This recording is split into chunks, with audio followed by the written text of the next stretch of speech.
एक जंगल से एक किसान जा रहा था। जैसे किसान वहां से निकला, उससे थोड़ी सी आगे आगे किसान से एक साधु जा रहा था।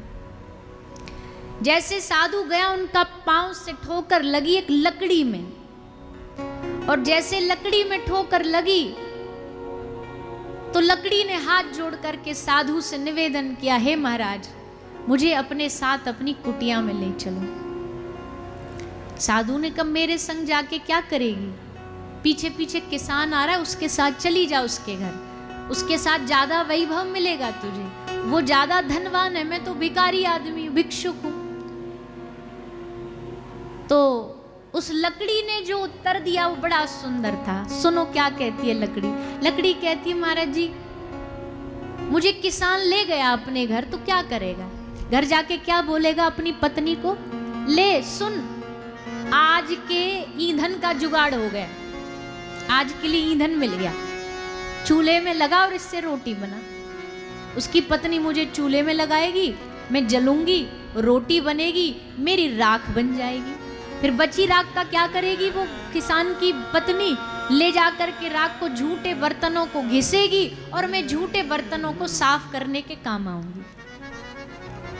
बाबा ने कहा, अच्छा, और मेरे साथ गई तो लकड़ी कहती, अगर आपके साथ गई तो आप ये नहीं कहोगे ईंधन आ गया, आप क्या कहोगे? आज यज्ञ की समीधा मिल गई आहुति के लिए, आज यज्ञ की समीधा का बंदोबस्त हो गया। आप ले जाओगे और मुझे ले जाकर के आप यज्ञ में स्वाहा स्वाहा करके मेरी आहुति डालोगे, मैं यज्ञ में डाली जाऊंगी, और जब मेरी राख बन जाएगी ना तो झूठे बर्तन घिसने के काम नहीं आएगी। आप उस राख को लोगे और माथे पे तिलक लगाओगे कि यज्ञ का प्रसाद है, और तिलक लगाने के बाद जब आप अपना सर ठाकुर जी के चरणों में जाके झुकाओगे तो मैं राख बनी भी ठाकुर जी के चरणों तक पहुंच जाऊंगी, आपके माध्यम से, आपकी कृपा से पहुंच जाऊंगी। आपके माथे पर बैठी विराजमान हुई आप मुझे ठाकुर जी तक पहुंचा दोगे। भैया, साधु का यही काम होता है, संत का यही काम होता है। संत ना होते जगत में तो जर मर तो संसार। आपको भगवान में श्रद्धा हो ना हो, हम तो कहते संतों में श्रद्धा रखो, वो तुमको ठोक पीट करके अपने आप भगवान में श्रद्धा लगा देंगे, तुम्हारे हृदय में भर देंगे श्रद्धा। पर साधु में श्रद्धा होनी चाहिए, एक संत में श्रद्धा होनी चाहिए, एक वैष्णव में श्रद्धा होनी चाहिए। एक साधु कृपा करे तो कुछ भी कर सकता है। वृंदावन जाते हो आप लोग, ज्यादातर सब लोग, हम आप सबसे निवेदन करते हैं, अगर आपको कभी लगता हो ना कि भैया बिहारी जी में तो धक्के बहुत पड़ते हैं, वहाँ तो पहुँच ही नहीं पाते, वहाँ तो भीड़ ही बहुत है, तो चिंता ना करना। अगर आपको साक्षात चलते फिरते हुए ठाकुर जी का दर्शन करना हो ना, तो वृंदावन के किसी आसपास में छोटी छोटी यमुना के तट पर, बरसाने में किसी कुंड के तट पर, गिरिराज जी में चंद्र सरोवर पर किसी छोटी सी कुटिया में कोई साधु रहता हो, तुम बस जाकर के उस साधु के चरण पकड़ के प्रणाम कर लेना और समझना तुमको साक्षात चलते हुए ठाकुर जी का दर्शन हो गया। कोई भेद नहीं है, भगवान के प्रेम में डूबे हुए भक्तों के भीतर भी साक्षात ठाकुर जी ही प्रेरणा करते हैं। उनमें आपकी श्रद्धा हो जानी चाहिए, उनमें आपका भाव हो जाना चाहिए। वृंदावन का असली दर्शन तो हमने तो यही जाना है भैया। हमें हमारे जीवन में हमने भगवान के दर्शन से ज़्यादा संतों का दर्शन किया है। जब हम बहुत छोटे थे बचपन में, तो हमारे माता पिता, पिताजी तो यहाँ विराजमान हैं, तो माता पिता हमको बचपन में एक ही काम करते थे। एक छोटा सा स्कूटर हुआ करता था और उस पर बस बिठा लेते थे और जाकर के इधर उधर संतों के दर्शन कराने निकल पड़ते थे। इस बाबा जी के पास चले गए, उस बाबा जी की कथा में ले गए, उस संत की कथा में ले गए, उसकी परिक्रमा में ले गए। तो अब उस समय गांव वाले तो होते ही हैं, उनके मन में बोलने में कोई छूटता भी नहीं, बोल भी देते, अरे तो बच्चों को बाबा जी बनाएंगे। पर हम फिर भी वहां जाते रहे, संतों का आशीर्वाद प्राप्त करते रहे, संतों की झूठन प्रसादी मांग मांग के खाते रहे। झूठन प्रसादी खा खा करके हृदय में आज ये भाव है, हमें पता है हमें बहुत भक्ति नहीं है, हमें बहुत समर्पण नहीं है, जितना होना चाहिए, जितना हम बोलते हैं उतना अभी नहीं हृदय में भाव पैदा हो पाया। पर इतना पता है, जिस दिन हम पर सेवा करते करते कोई ब्रज का साधु रीझ गया ना, उस दिन हमें ठाकुर जी की कृपा प्राप्त करने से कोई नहीं रोक सकता। इसलिए हम संतों को ज़्यादा रिझाने का प्रयास करते हैं। हमको कोई ये बोल दे कि फलाने सीएम साहब तुम्हें याद कर रहे थे, तो अच्छा है कि ठीक है उन्होंने हमें याद किया, बढ़िया। पर अगर कोई हमें ये बोल दे ना कि हम उस संत से मिलने गए थे और वो आपको याद कर रहा था, बस हमें ऐसे लगता है कि हमें हमारे जीवन का सारा सुख मिल गया। अगर उनकी याद में आ गए तो हमें और क्या चाहिए। किसी ने कह दिया कि वो आपको स्मरण कर रहे थे, साधु की याद में बन जाना कितना बड़ा सौभाग्य। वृंदावन में बैठा कोई संत माला झोली लेके श्री किशोरी जी का नाम स्मरण कर रहा है, ठाकुर जी का नाम स्मरण कर रहा है, और उसमें आपको उसने याद कर लिया, बस काम बन गया, इतने में ही काम बन गया।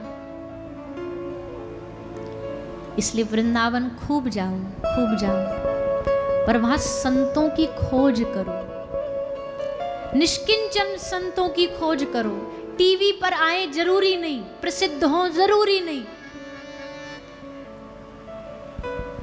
हम ब्रिज से इसलिए नहीं कह रहे भैया आपको, पर हमने देखा इसलिए कह रहे हैं आपको। पूरी धरती पर इतने भजन करने वाले, डूब करके भजन करने वाले साधु ब्रिज से ज्यादा कहीं नहीं मिलेंगे। फक्कड़ एकदम एकदम फक्कड़, क्योंकि उन्हें पता है क्यों आते हैं वृंदावन में। आधे से ज्यादा बंगाल की धरती के साधु ब्रज में गौड़िया संप्रदाय में आश्रित होकर के भजन कर रहे हैं, क्यों? उन्हें पता है कि ये भूमि बड़ी महत्वपूर्ण है। वृंदावन की रेणु में मरिवो मंगल होए, वृंदावन की माटी में मरना भी मंगल है। वृंदावन में मर के भी सौभाग्य कल्याण प्राप्त हो जाता है, जी करके तो फिर वाह वाह क्या बता।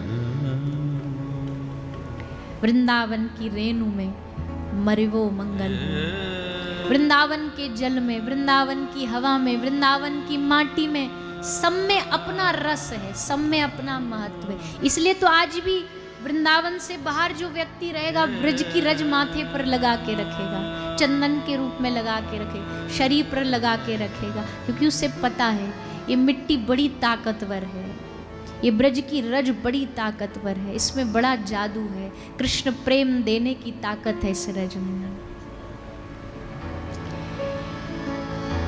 इसलिए खूब आओ वृंदावन। अब तो वैसे भी पटियाला वालों का ठिकाना बन रहा है, वहाँ ठाकुर जी की कृपा से सुंदर धर्मशाला बन रही है, वहां आकर के निवास करो।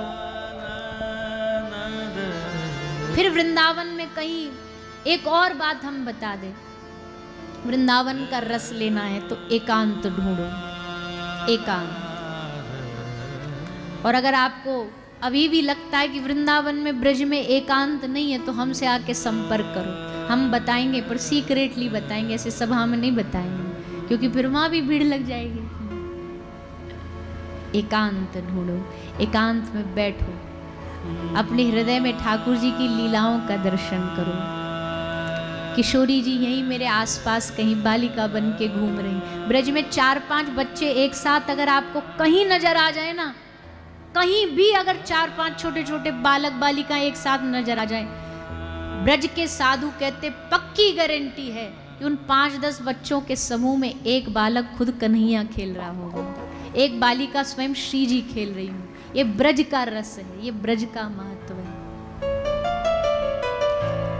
हमारे गुरुजी एक बात कहा करते थे, गुरुजी कहते थे कि ब्रज की जो शौचालय है ना, वृंदावन का जो वॉशरूम भी है, वृंदावन का शौचालय स्वर्ग से भी बढ़कर, क्योंकि स्वर्ग में जाओगे तो वैभव तो मिलेगा, पर कृष्ण नाम नहीं मिलेगा, राधा नाम नहीं मिलेगा। और वृंदावन के किसी शौच घर में भी तुम बैठ जाओ ना, स्नान घर में जाके नहाने भी चले जाओ, तो वहाँ भी आपको कान में कहीं ना कहीं आसपास से माइक पर या किसी रिक्शा पर आवाज कान में सुनाई देगी, राधे राधे निताई गौर हरि बोल, हरे कृष्ण हरे कृष्ण। हर जगह आपको वहां ठाकुर जी के होने का प्रमाण मिलेगा। ऐसी है वृंदावन की भूमि।